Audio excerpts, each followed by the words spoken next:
ही होता है, और जो केमिकल होता है वो केमिकल के स्पेसीज क्या ही, कभी जो है उनका टेस्ट के बारे में बात करते हैं, कभी उनके रिएक्शन के बारे में बात करते हैं, कभी उनके इक्वेशन के बारे में बात करते हैं। तो आज हमसे बात करेंगे केमिकल इक्वेशन और रिएक्शन की बात। रिएक्शन और इक्वेशन में यही अंतर होता है कि रिएक्शन जो होता है, जो जो 2-3 स्पेसीज केमिकल्स को, लिक्विड्स को माने, जो उनको कंबाइन करते हैं और उसे एक प्रोडक्ट क्रिएट होता है, तो वो होल प्रोसेस को हमसे बोलते हैं रिएक्शन। और इक्वेशन क्या होता है कि दोनों को ये मेंशन करते हैं कि वो केमिकल स्पेसीज जो है कितने के रेशियो में मिक्स हो रहा है, कंबाइन कर रहा है। तो 5-6 बात अपने हमने बताया है, एटम्स, कंपाउंड, सब्सटेंस, ये सब जो है एलिमेंटरी मैटर है, we should known it. Okay, बात करते हैं जो है एटम्स। सब कुछ जो है पहले से पढ़ा हुआ चीज है, कोई नई चीज नहीं है, सब लोग जान रहे हैं, लेकिन थोड़ा सा अपने हिसाब से एक बार बता देते हैं, रिवाइज कर देते हैं। एटम क्या होता है? किसी भी मैटर का सबसे फंडामेंटल पीस होता है, सबसे यूनिट पार्ट होता है एटम। उस एटम को आप सब डिवाइड नहीं कर सकते हैं। उसमें जो है मेनली जो है इलेक्ट्रॉन, प्रोटॉन, न्यूट्रॉन होता है। सेकंड चीज है कंपाउंड। कंपाउंड जो होता है दो केमिकल स्पेसीज को मिक्स करने पे जो है बनता है, लेकिन कंडीशन ये होता है कि वो एक फिक्स रेशियो में होना चाहिए, जैसे H2 + O2 tends to H2O। हाँ, तो इसमें हम बताएंगे कि H2 + O2 जो हुआ वो रिएक्ट तो कर रहा है, दोनों रिएक्ट कर रहा है, लेकिन जो ये इक्वेशन हम लिख रहे हैं कि H2 + O2 tends to H2O, इसी चीज को बोलते हैं इक्वेशन, केमिकल इक्वेशन। हम आपको एक डायग्राम के हिसाब से बता रहे हैं। A + B जब सिंथेसाइज हो रहा है तो AB बन रहा है, और AB जो है जब डिकम्पोज कर रहा है तो A + B बन रहा है।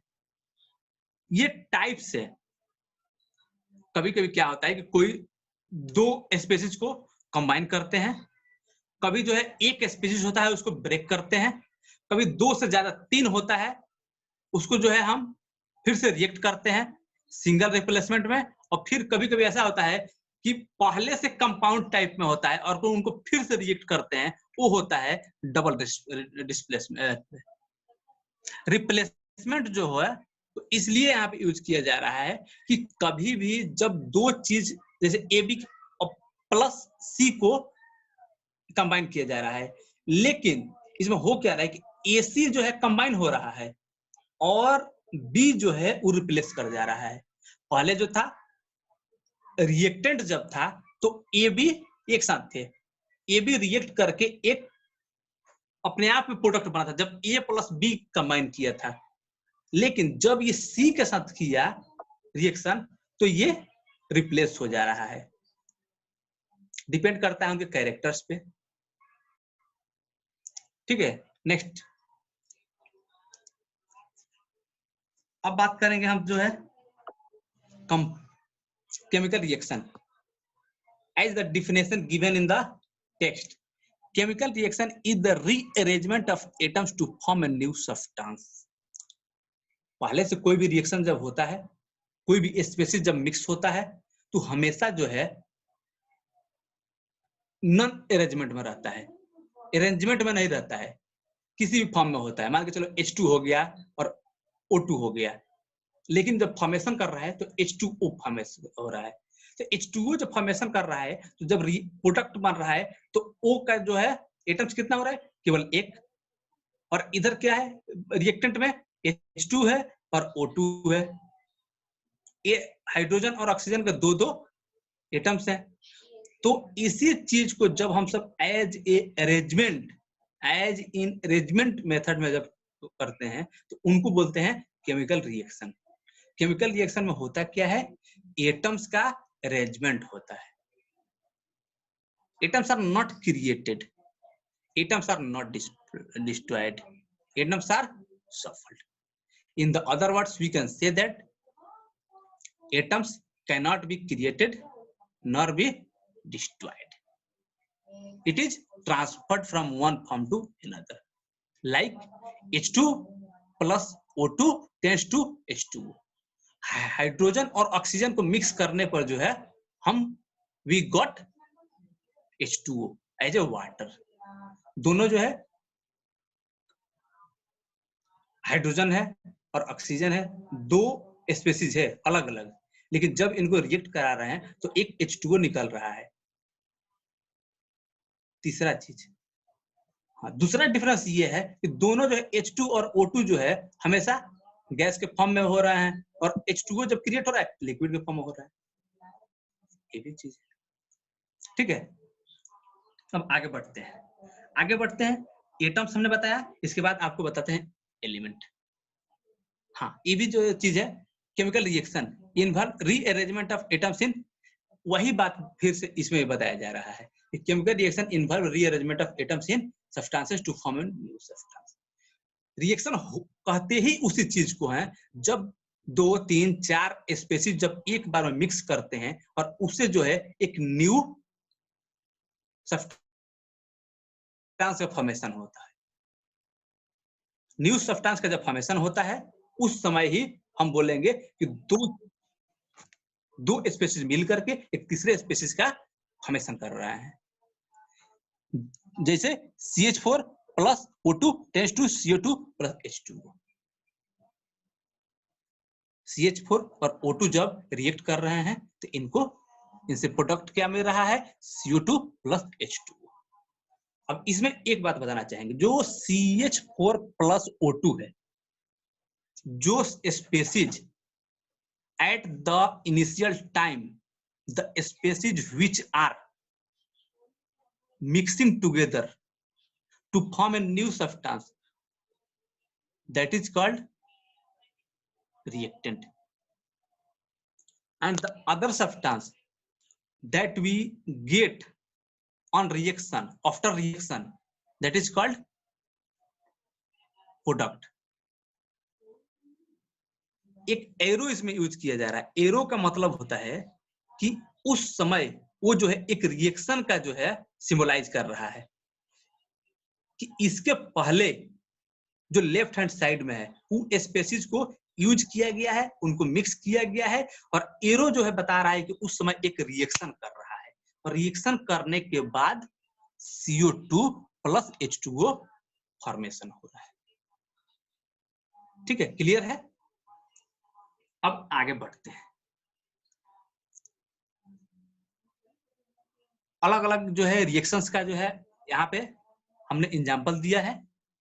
एक बार आपको हमने बताया H2O plus O2 tends to H2O, H2 plus O2 tends to H2O. एक बार अभी बताया कि जो है CH4 plus O2 tends to CO2 plus H2O. अब आगे जब बढ़ रहे हैं तो उसमें बहुत सारा रिएक्शन आएगा. उस रिएक्शन में एक नई चीज उभर के आती है, that is balancing of chemical reaction. Reaction तो हो रहा है, हम जान रहे हैं कि रिएक्शन हो रहा है. रिएक्शन जब भी 2, 3, 4, 5 चीज को जो है 5 स्पेसीज को 5 केमिकल्स को जब मिक्स करते हैं एक साथ तो उसे प्रोडक्ट बनता है, तो उस समय रिएक्शन करता है. लेकिन अब ध्यान ये रखना है कि जो स्पेसीज हम यूज कर रहे हैं, जिस क्वांटिटी में यूज कर रहे हैं, वो क्वांटिटी भी मेंटेन होना चाहिए. That's why chemical reactions works on the principle of law of conservation of mass. इसमें क्या ध्यान रखना है कि उनका मास भी कंजर्व होना चाहिए. जैसे H2 plus O2 tends to H2O. तो यहाँ क्या हो रहा है कि यहाँ H2 जो है हाइड्रोजन का 2 एटम्स, ऑक्सीजन का 2 atoms, but when it reacts to each other, the product we get that is H2O, in which there are 2 atoms of H2H hydrogen and 1 atom of oxygen. तो यहाँ क्या हो रहा है कि हाइड्रोजन हमने रिएक्टेंट साइड में 2 हाइड्रोजन, 2 एटम हाइड्रोजन का और 2 एटम ऑक्सीजन का यूज किए, लेकिन प्रोडक्ट साइड में 2 एटम हाइड्रोजन तो मिल रहा है, 2 रिएक्टेंट में और 2 प्रोडक्ट में दोनों इक्वलाइज कर रहा है, लेकिन ऑक्सीजन का जो एटम से वो लॉस कर गया है। वहां पे एक रिएक्टेंट साइड में H है, H2 है, O2 है, और प्रोडक्ट साइड में केवल O2 आ रहा है। तो यहाँ पे क्या बताएंगे कि H2O जो है वो अनबैलेंस्ड फॉर्म में है अभी। इसको बैलेंसिंग जब करते हैं तो बैलेंसिंग में जो है heat and trial method use करते हैं, और कभी कभी जो है हीट एंड ट्रायल का मैक्सिमम टाइम यूज करते हैं, और कभी जो है एक एप्रोप्रिएट रिएक्शंस के अकॉर्डिंग काम करते हैं। हीट एंड ट्रायल में जब हम काम करेंगे तो H2 है और O2 है, तो H2 प्लस O2 में जो है H का जो है 2 एटम से और O2 का 2 एटम से, और H2O जो है उसमें हाइड्रोजन का 2 है और ऑक्सीजन का 2 है। तो यहाँ पे रिएक्शन करते समय जो है ध्यान ये रहे कि H2O हो रहा है, तो प्रोडक्ट साइड में O सिंगल है, तो H का जो मोलिक्यूल है उसको 2 कर लेंगे। तो यहाँ क्या हो रहा है कि ऑक्सीजन तो 2 हो गया, 2 एटम्स उनको हो जाएंगे, लेकिन हाइड्रोजन जो है उसका इंक्रीज करके 4 हो रहा है। तो 4 हो जा रहा है, तो जो रिएक्टेंट साइड में H2 है उसे भी हम 2 मॉलिक्यूल्स शो करेंगे। तब जो है रिएक्टेंट साइड और प्रोडक्ट साइड दोनों साइड्स में 4 atoms of hydrogen, 2 atoms of oxygen, reactant और प्रोडक्ट दोनों साइड इक्वल होगा। ठीक है, थोड़ा सा और डिफिनेशंस पे आते हैं, और इसमें क्या हो रहा है। थर्ड चीज होता है एटम। हमने बताया atom that is defined as it is a fundamental piece of matter, it is made up of 3 teeny kinds of particles called subatomic particles, that is photon, neutron and electron. Next to this, element. Element is a substance whose atoms all have the same number of protons. Element क्या होता है कि atom का ही extended upgrade form है, जिसमें same type of atoms होते हैं, और क्या होता है कि उनमें प्रोटॉन का जो नंबर होता है इक्वल होता है। It can not be broken. Example copper, iron, sulphur, chlorine. Means कि एटम जो होता है वो सबसे यूनिट स्पेसीज है किसी भी सब्सटेंस का, किसी भी मैटर का, किसी भी एलिमेंट का। Atom is the unit of the chemistry.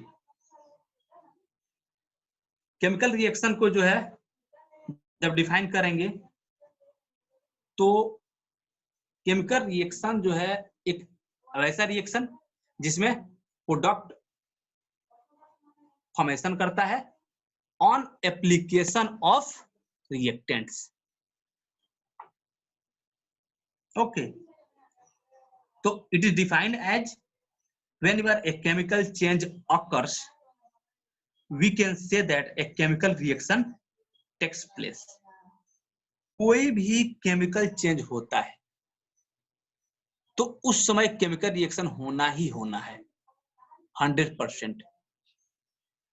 एक हमने जो है क्वेश्चन के हिसाब से बताया है आपको, how we can observe chemical reactions.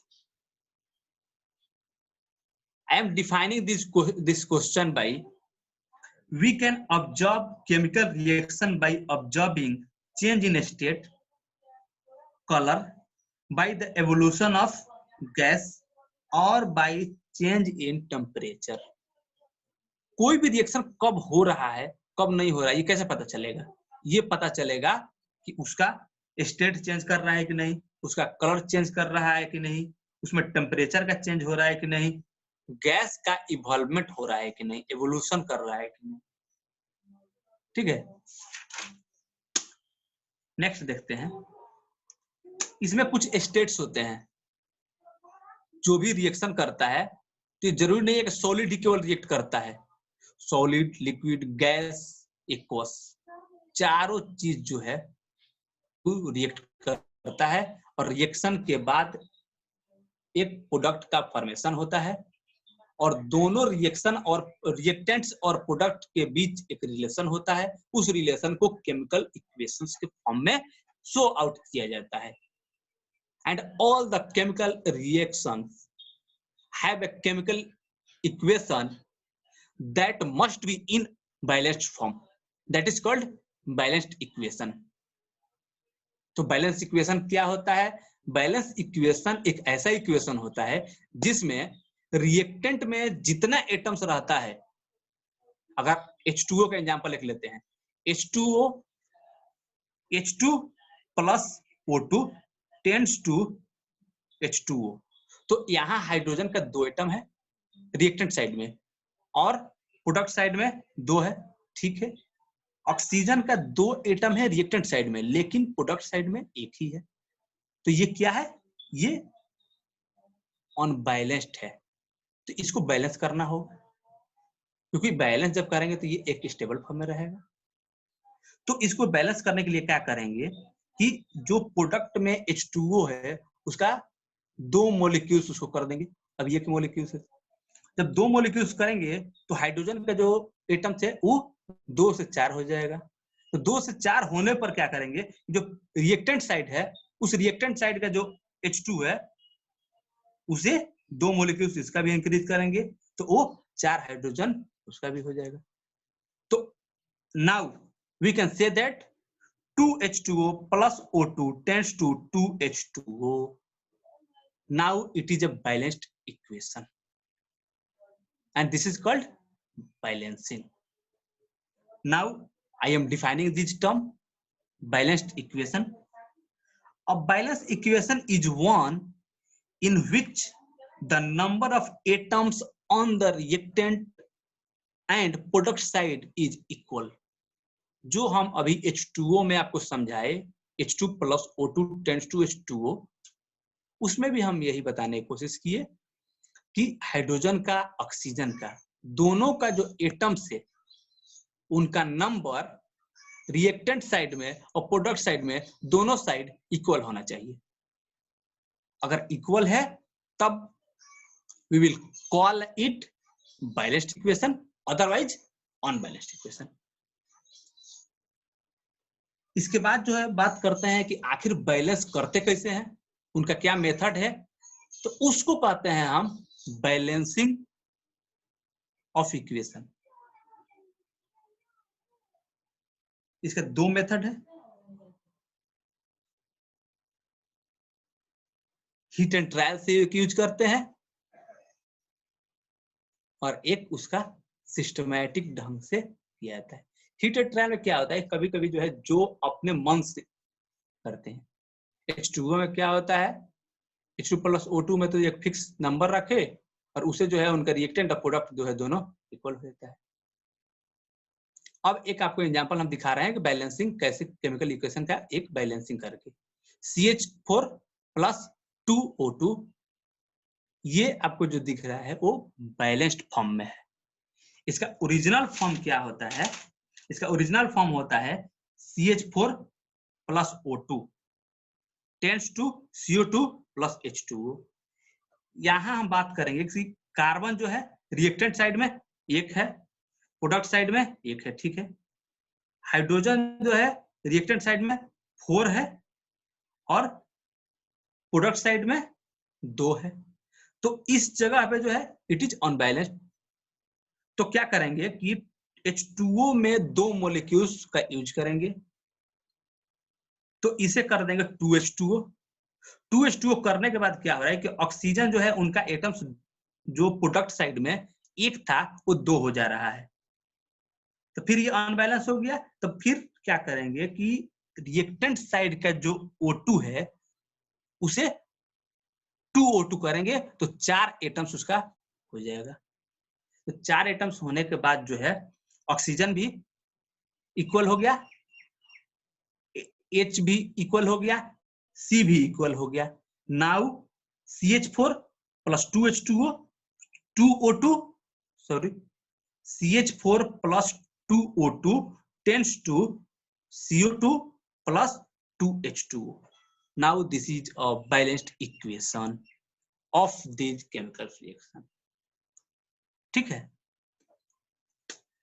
क्यों रिएक्शन करते हैं हमने पहले बताया है। रिएक्शन को बैलेंस इसलिए किया जाता है because the law of conservation of mass must be equal before reaction and after reaction. Means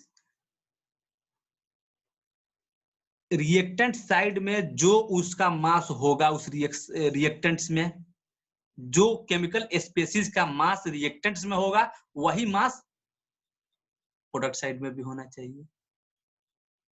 इसीलिए बैलेंसिंग किया जाता है, मींस कि law of conservation of mass को मैनेज करने के लिए। ठीक है, अब हम बात करते हैं